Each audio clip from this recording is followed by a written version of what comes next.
Chapter 9. Lucy as a work of art. A few days after the engagement was announced, Mrs.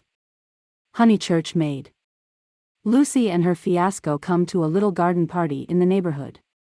For naturally she wanted to show people that her daughter was marrying a presentable man. Cecil was more than presentable, he looked distinguished, and it was very pleasant to see his slim figure keeping step with Lucy, and his long, fair face responding when Lucy spoke to him. People congratulated Mrs. Honeychurch, which is, I believe, a social blunder, but it pleased her, and she introduced Cecil rather indiscriminately to some stuffy dowagers. At tea a misfortune took place. A cup of coffee was upset over Lucy's figured silk, and though Lucy feigned indifference, her mother feigned nothing of the sort but dragged her indoors to have the frock treated by a sympathetic maid. They were gone some time, and Cecil was left with the dowagers. When they returned he was not as pleasant as he had been. "Do you go to much of this sort of thing?" he asked when they were driving home. "Oh, now and then," said Lucy, who had rather enjoyed herself. "Is it typical of country society?" "I suppose so." "Mother, would it be?" "Plenty of society," said Mrs. Honeychurch, who was trying to remember the hang of one of the dresses. Seeing that her thoughts were elsewhere, Cecil bent towards Lucy and said, "To me it seemed perfectly appalling, disastrous, portentous. I am so sorry that you were stranded. Not that, but the congratulations. It is so disgusting, the way an engagement is regarded as public property, a kind of waste place where every outsider may shoot his vulgar sentiment. All those old women smirking. One has to go through it, I suppose. They won't notice us so much next time. But my point is that their whole attitude is wrong. An engagement, horrid word in the first place, is a private matter, and should be treated as such. Yet the smirking old women, however wrong individually, were racially correct. The spirit of the generations had smiled through them, rejoicing in the engagement of Cecil and Lucy because it promised the continuance of life on earth. To Cecil and Lucy it promised something quite different, personal love. Hence Cecil's irritation and Lucy's belief that his irritation was just. "How tiresome," she said. "Couldn't you have escaped to tennis?" "I don't play tennis, at least, not in public. The neighborhood is deprived of the romance of me being athletic. Such romance as I have is that of the inglese italianato." "Inglese italianato? E un diavolo incarnato. You know the proverb?" She did not. Nor did it seem applicable to a young man who had spent a quiet winter in Rome with his mother. But Cecil, since his engagement, had taken to affect a cosmopolitan naughtiness which he was far from possessing. "Well," said he, "I cannot help it if they do disapprove of me. There are certain irremovable barriers between myself and them, and I must accept them." "We all have our limitations, I suppose," said wise Lucy. "Sometimes they are forced on us, though," said Cecil, who saw from her remark that she did not quite understand his position. "How?" "It makes a difference, doesn't it, whether we fully fence ourselves in, or whether we are fenced out by the barriers of others?" She thought a moment, and agreed that it did make a difference. "Difference?" cried Mrs. Honeychurch, suddenly alert. "I don't see any difference. Fences are fences, especially when they are in the same place." "We were speaking of motives," said Cecil, on whom the interruption jarred. "My dear Cecil, look here." She spread out her knees and perched her card case on her lap. "This is me. That's Windy Corner. The rest of the pattern is the other people. Motives are all very well, but the fence comes here. We weren't talking of real fences, said Lucy, laughing. Oh, I see, dear, poetry. She leant placidly back. Cecil wondered why Lucy had been amused. I tell you who has no fences, as you call them, she said, and that's Mr. Beebe. A parson fenceless would mean a parson defenseless. Lucy was slow to follow what people said, but quick enough to detect what they meant. She missed Cecil's epigram, but grasped the feeling that prompted it. Don't you like Mr. Beebe? She asked thoughtfully. I never said so, he cried. I consider him far above the average. I only denied, and he swept off on the subject of fences again, and was brilliant. Now, a clergyman that I do hate, said she, wanting to say something sympathetic, a clergyman that does have fences, and the most dreadful ones, is Mr. Eager, the English chaplain at Florence. He was truly insincere, not merely the manner unfortunate. He was a snob, and so conceited, and he did say such unkind things. What sort of things? There was an old man at the Bertolini whom he said had murdered his wife. Perhaps he had. No. Why, no. He was such a nice old man, I'm sure. Cecil laughed at her feminine inconsequence. Well, I did try to sift the thing. Mr. Eager would never come to the point. He prefers it vague, said the old man had practically murdered his wife, had murdered her in the sight of God. Hush, dear, said Mrs. Honeychurch absently. But isn't it intolerable that a person whom we're told to imitate should go round spreading slander? It was, I believe, chiefly owing to him that the old man was dropped. People pretended he was vulgar, but he certainly wasn't that. Poor old man. What was his name? Harris, said Lucy glibly. Let's hope that Mrs. Harris there warn't no sich person, said her mother. Cecil nodded intelligently. Isn't Mr. Eager a parson of the cultured type? He asked. I don't know. I hate him. I've heard him lecture on Giotto. I hate him. Nothing can hide a petty nature. I hate him. My goodness gracious me, child, said Mrs. Honeychurch. You'll blow my head off. Whatever is there to shout over? I forbid you and Cecil to hate any more clergymen. He smiled. There was indeed something rather incongruous in Lucy's moral outburst over Mr. Eager. It was as if one should see the Leonardo on the ceiling of the Sistine. He longed to hint to her that not here lay her vocation, that a woman's power and charm reside in mystery, not in muscular rant. But possibly rant is a sign of vitality, it mars the beautiful creature, but shows that she is alive. After a moment, he contemplated her flushed face and excited gestures with a certain approval. He forbore to repress the sources of youth. Nature, simplest of topics, he thought, lay around them. He praised the pine woods, the deep lasts of bracken, the crimson leaves that spotted the hurt bushes, the serviceable beauty of the turnpike road. The outdoor world was not very familiar to him, and occasionally he went wrong in a question of fact. Mrs. Honeychurch's mouth twitched when he spoke of the perpetual green of the larch.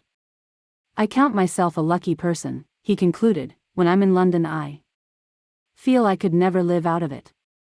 When I'm in the country I feel the same about the country.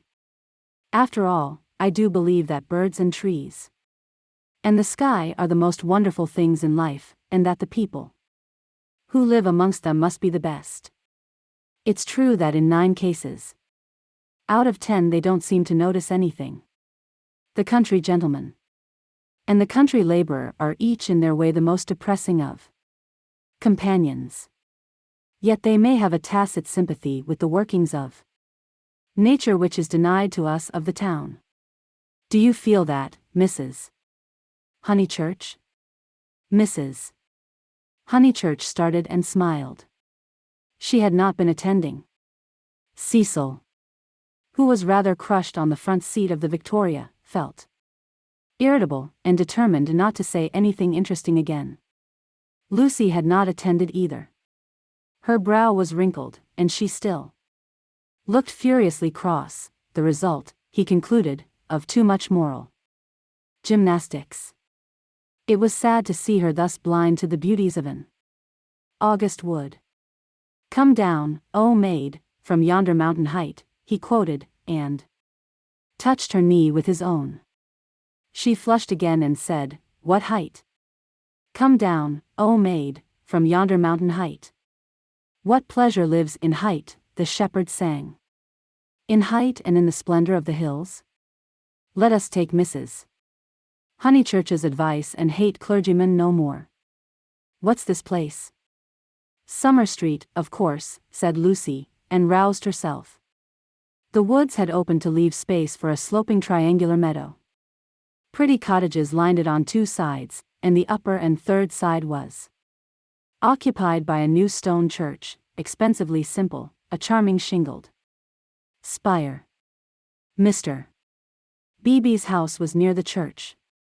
In height it scarcely exceeded the cottages. Some great mansions were at hand, but they were hidden in the trees. The scene suggested a Swiss Alp rather than the shrine and center of a leisured world, and was marred only by two ugly little villas, the villas that had competed with Cecil's engagement, having been acquired by Sir Harry Otway the very afternoon that Lucy had been acquired by Cecil. Sissy was the name of one of these villas, Albert of the other. These titles were not only picked out in shaded Gothic on the garden gates, but appeared a second time on the porches, where they followed the semicircular curve of the entrance arch in block capitals. Albert was inhabited. His tortured garden was bright with geraniums and lobelias and polished shells. His little windows were chastely swathed in Nottingham lace. Sissy was to let. 3 notice boards, belonging to Dorking agents, lolled on her fence and announced the not surprising fact. Her paths were already weedy, her pocket handkerchief of a lawn was yellow with dandelions. "The place is ruined," said the ladies mechanically. "Summer Street will never be the same again." As the carriage passed, Sissy's door opened, and a gentleman came out of her. "Stop," cried Mrs. Honeychurch, touching the coachman with her parasol. "Here's Sir Harry. Now we shall know. Sir Harry, pull those things down at once." Sir Harry Otway, who need not be described, came to the carriage and said, "Mrs. Honeychurch, I meant to. I really can't turn out Miss Flack. Am I not always right? She ought to have gone before the contract was signed.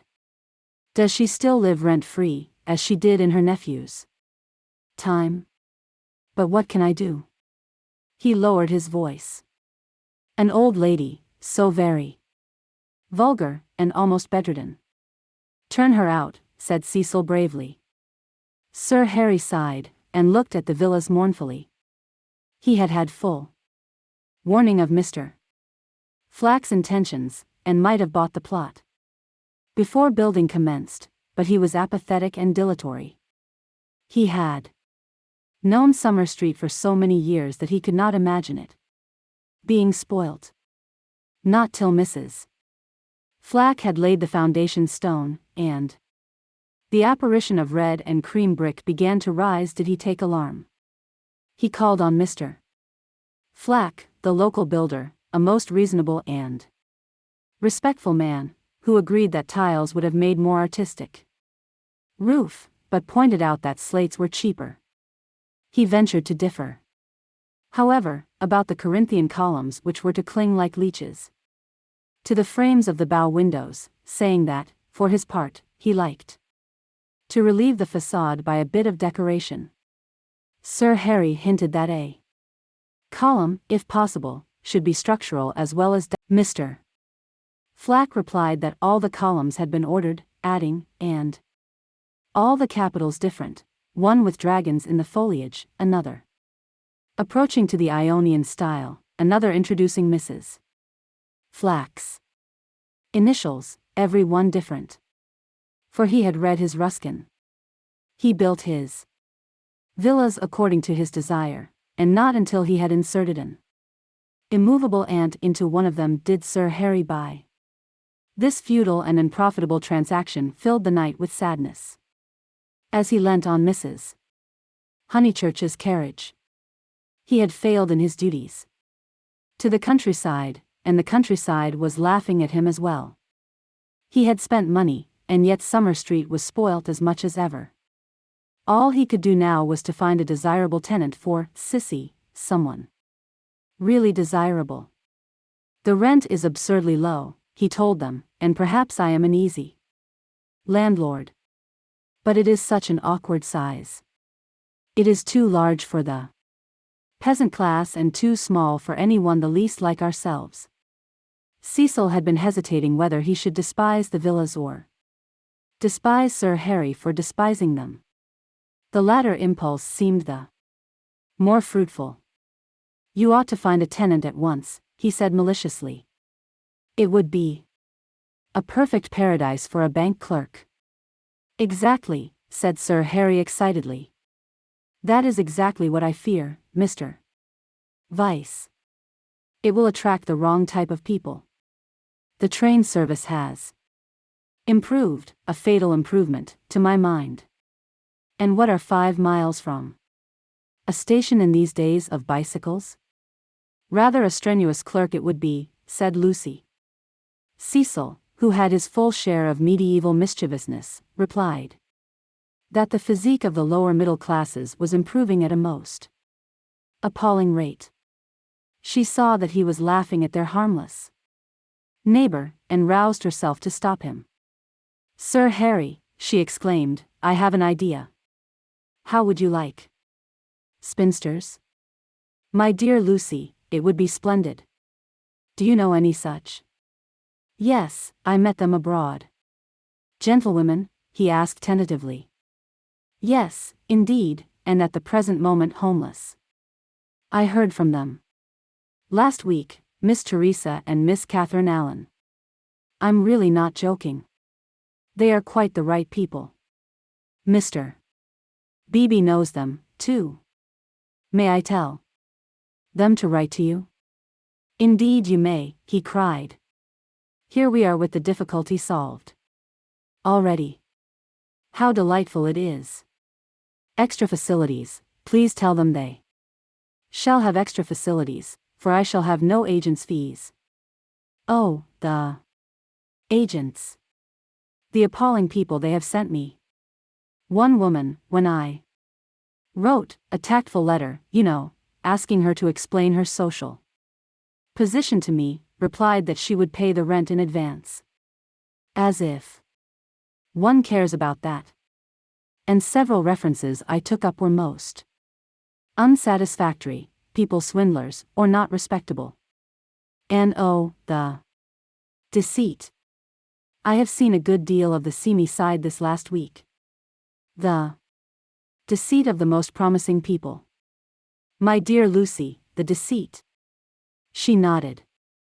My advice, put in Mrs. Honeychurch, is to have nothing to do with Lucy and her decayed gentlewomen at all. I know the type. Preserve me from people who have seen better days, and bring heirlooms with them that make the house smell stuffy.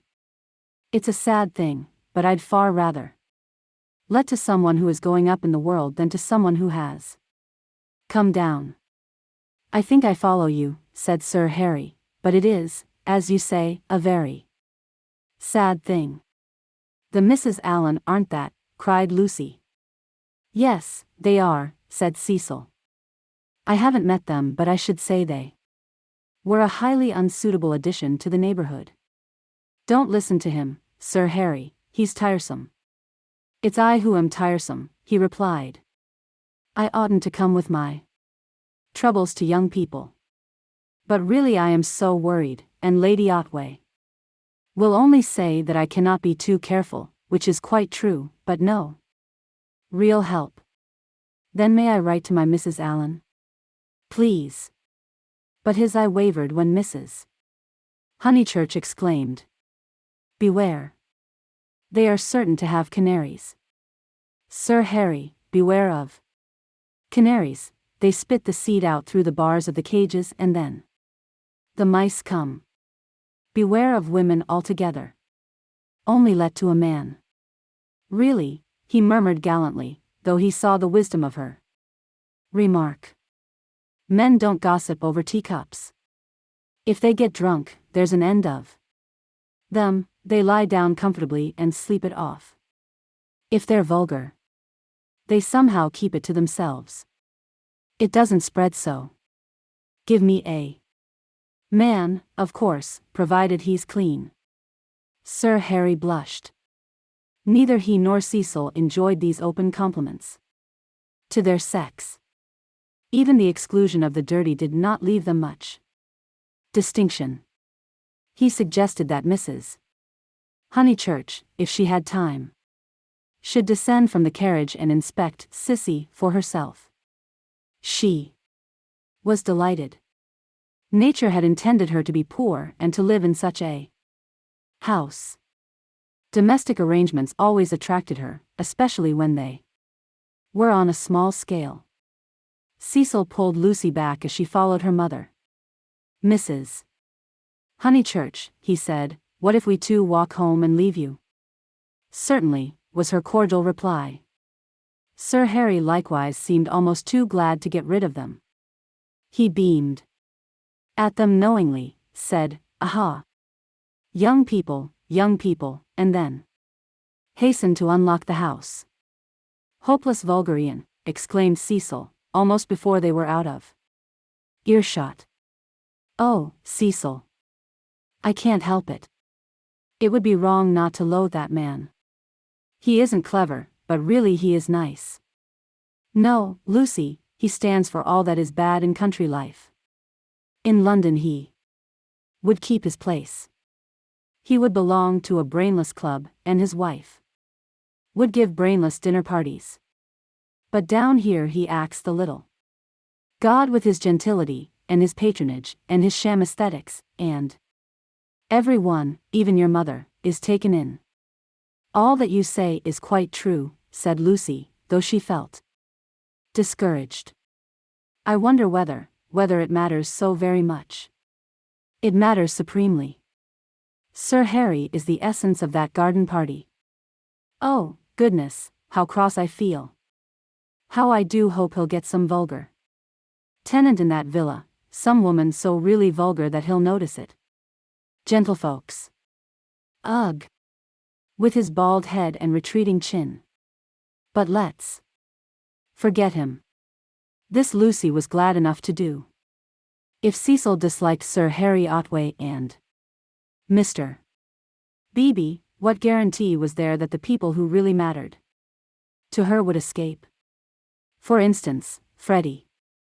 Freddie was neither clever, nor subtle, nor beautiful, and what prevented Cecil from saying, any minute, it would be wrong not to loathe Freddie?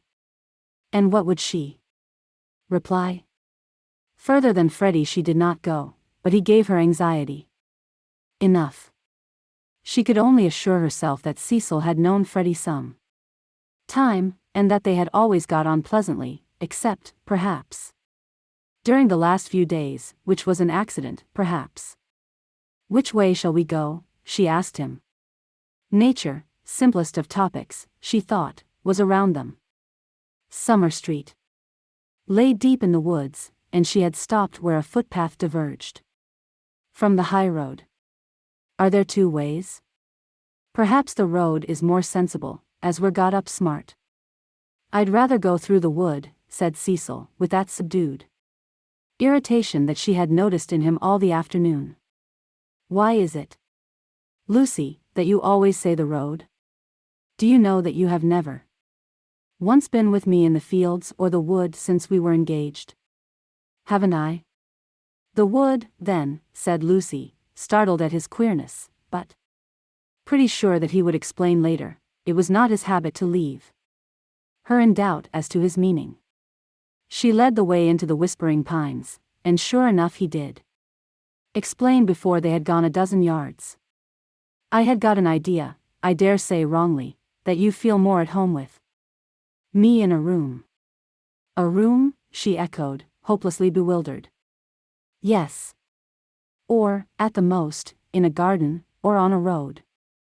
Never in the real country like this. Oh, Cecil, whatever do you mean? I have never felt anything of the sort. You talk as if I was a kind of poetess sort of person. I don't know that you aren't. I connect you with a view, a certain type of view. Why shouldn't you connect me with a room? She reflected a moment, and then said, laughing. Do you know that you're right? I do. I must be a poetess after all. When I think of you it's always as in a room. How funny. To her surprise, he seemed annoyed. A drawing room, pray? With no view? Yes, with no view, I fancy. Why not? I'd rather, he said reproachfully, that you connected me with the open air. She said again, oh, Cecil, whatever do you mean?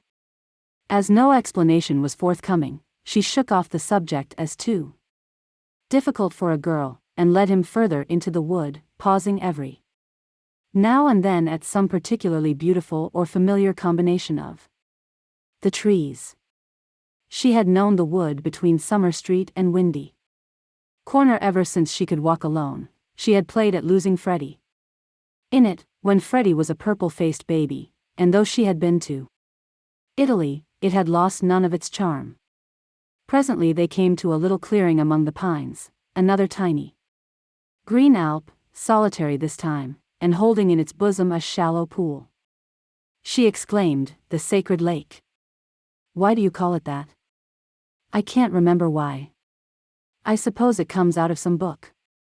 It's only a puddle now, but you see that stream going through it? Well, a good deal of water comes down after heavy rains, and can't get away at once, and the pool becomes quite large and beautiful. Then Freddie used to bathe there. He is very fond of it. And you? He meant, are you fond of it? But she answered dreamily, I bathed here, too, till I was found out. Then there was a row. At another time he might have been shocked, for he had depths of prudishness within him. But now, with his momentary cult of the fresh air, he was delighted at her admirable simplicity. He looked at her as she stood by the pool's edge. She was got up smart, as she phrased it. And she reminded him of some brilliant flower that has no leaves of its own, but blooms abruptly out of a world of green. Who found you out? Charlotte, she murmured. She was stopping with us. Charlotte, Charlotte. Poor girl. She smiled gravely. A certain scheme, from which hitherto he had shrunk, now appeared practical. Lucy. Yes, I suppose we ought to be going, was her reply. Lucy, I want to ask something of you that I have never asked before. At the serious note in his voice she stepped frankly and kindly towards him. What, Cecil? Hitherto never, not even that day on the lawn when you agreed to marry me. He became self-conscious and kept glancing round to see if they were observed. His courage had gone. Yes? Up to now I have never kissed you. She was as scarlet as if he had put the thing most indelicately. No, more you have, she stammered. Then I ask you, may I now? Of course, You may, Cecil. You might before. I can't run at you, you. No. At that supreme moment he was conscious of nothing but absurdities. Her reply was inadequate.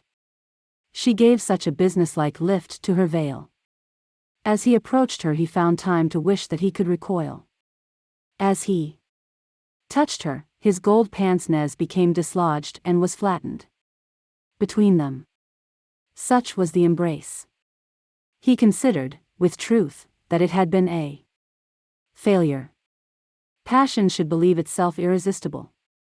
It should forget civility and consideration and all the other curses of a refined nature. Above all, it should never ask for leave where there is a right of way. Why could he not do as any laborer or navvy, nay, as any young man behind the counter would have done? He recast the scene. Lucy was standing flower-like by the water. He rushed up and took her in his arms. She rebuked him, permitted him and revered him ever after for his manliness. For he believed that women revere men for their manliness. They left the pool in silence, after this one salutation. He waited for her to make some remark which should show him her inmost thoughts. At last she spoke, and with fitting gravity. Emerson was the name, not Harris. What name?